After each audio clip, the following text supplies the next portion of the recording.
Pemirsa, warga di kawasan Kantor Laut, Kabupaten Banyuasin memasang sejumlah spanduk berisikan sindiran terkait krisis air bersih yang telah berlangsung bertahun-tahun.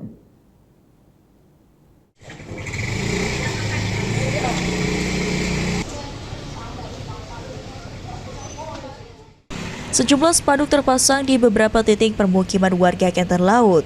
Tulisan dalam spanduk tersebut menyuarakan keluhan masyarakat terhadap kondisi air bersih yang hanya mengalir dalam waktu terbatas. Salah satu warga Kanton, Dedison, mengatakan distribusi air hanya berlangsung sekitar 3 jam dalam 1 minggu. Dan kondisi ini sudah terjadi lebih dari 10 tahun tanpa solusi yang jelas, membuat warga secara spontan melakukan protes melalui pemasangan spanduk. Ia mengaku warga telah mengambil langkah gugatan sebagai upaya mendapatkan hak atas air bersih.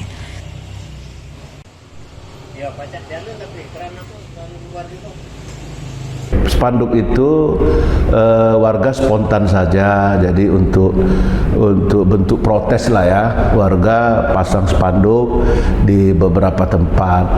Itu saja, 10 sampai belasan lah sudah terpasang. Rata-rata 3 kali maksimal mengalir, dan saat mengalir hanya 3 jam saja. Jadi belum ada perubahan sama sekali. Kami sebagai warga menyediakan budget untuk beli. Saya sendiri beli sampai 3 kali, dan sekali beli itu satu tetmon 1.200 liter, bisa sampai 3. Sementara itu, salah satu warga, Feryadi, mengaku harus mengeluarkan biaya tambahan setiap minggu untuk membeli air bersih karena pasokan yang terbatas. Menggunakan tandon maupun jasa gerobak saat persediaan habis untuk memenuhi persediaan air.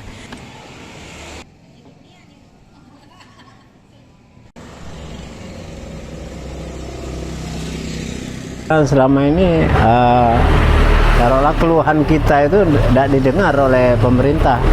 Dalam hal ini ya cuma diajukan, udah berapa kali kan kita spontan ide teman-teman, jadi kita bikin spanduk sekitar 2 minggu yang lalu. 2 minggu yang lalu kan, jadi